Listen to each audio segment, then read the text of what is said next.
Ini bukan yang pertama sebenarnya ya, Mhm. karena beberapa kali memang ada unggahan-unggahan yang memprovokasi Mmm.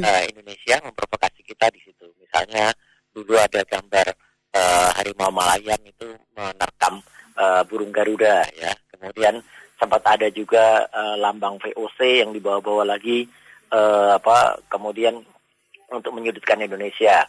Terus sempat juga ada umpatan kepada presiden pertama kita Bung Karno, wapres kita pertama Bung Hatta dan sebagainya. Jadi memang situs ini sudah lama dan memang isinya memang banyak istilahnya apa ya? Mungkin sentimen lama gitu ya orang Malay terhadap orang Indonesia. Tapi saya mencermati orang Malaysia itu kalau dengan orang Indonesia itu selalu isu yang dibawa itu adalah isu-isu misalnya dulu soal ganyang Malaysia atau terakhir paling soal asap gitu ya. Jadi tidak pernah menyinggung langsung terhadap sosok atau pribadi seseorang. Nah, Mhm. mendadak ada unggahan Indonesia Raya yang Mhm. diparodikan. Mhm. Itu sekitar 2 minggu yang lalu. Ya, dan yang menurut saya agak aneh adalah di detik ke 50 dari 1,5 menit unggahan itu terdapat kata-kata yang maaf tidak bisa saya sebutkan di sini ya, tapi artinya kata-kata itu menohok presiden kita sekarang, Presiden Jokowi.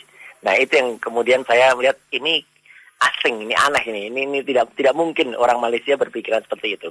Nah saya langsung termati waktu itu ketika sudah banyak warga kita yang wajar ya kita marah terhadap Malaysia, saling menyerang Malaysia, saya mengumpat Malaysia, saya bilang nanti dulu. Jangan-jangan di pelakunya bukan orang Malaysia ya gitu karena saya juga terus berkomunikasi, kebetulan saya langsung berkomunikasi juga dengan Ibu Menlu ya Bu Retno Mhm. Marsudi, kemudian agar koordinasi dengan Dubes di Malaysia Pak Darmono dan juga dengan polisi di Raja Malaysia itu terarah dan terukur gitu, dan ya alhamdulillah kan sudah clear ya sekarang Mhm. bahwa memang saya mengapresiasi kepolisian baik kepolisian kita maupun di Raja Malaysia bahwa setidaknya ada 2 yang diindikasikan pelakunya, Mhm. yaitu warga negara Indonesia, seorang anak di bawah umur yang ada di Cianjur, dan juga warga negara Indonesia yang kebetulan anak seorang TKI yang ada di Malaysia yang ada di Sabah. Jadi kan keterpengaruhan atau keterpaparan paham Indonesia inilah yang kemudian membuat itu. Jadi bukan orang Malaysia, tetapi memang orang Indonesia. Itulah yang membuat saya heran ya. Jadi artinya ketika kemudian terungkap pelakunya itu masih di bawah umur 11 tahun dan 16 tahun ya, antara NC dan MYD ini MDH MDH ya. MYD itu kasus Mhm. yang lain. Ya. GA.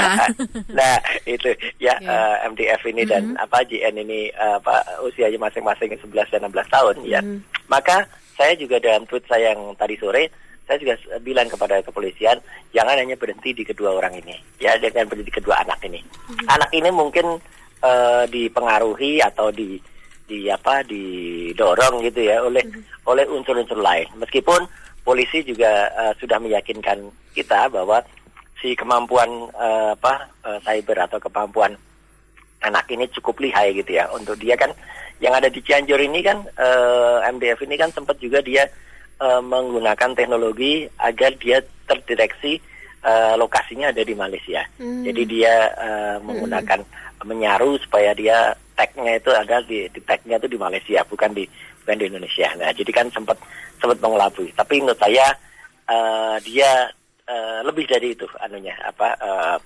keterpengaruhannya. Jadi mungkin perlu dilidik juga Mhm. latar belakang atau background, apakah orang tuanya Mhm. ataukah yang lain. Jadi lingkungannya yang perlu di Mhm. tag lagi.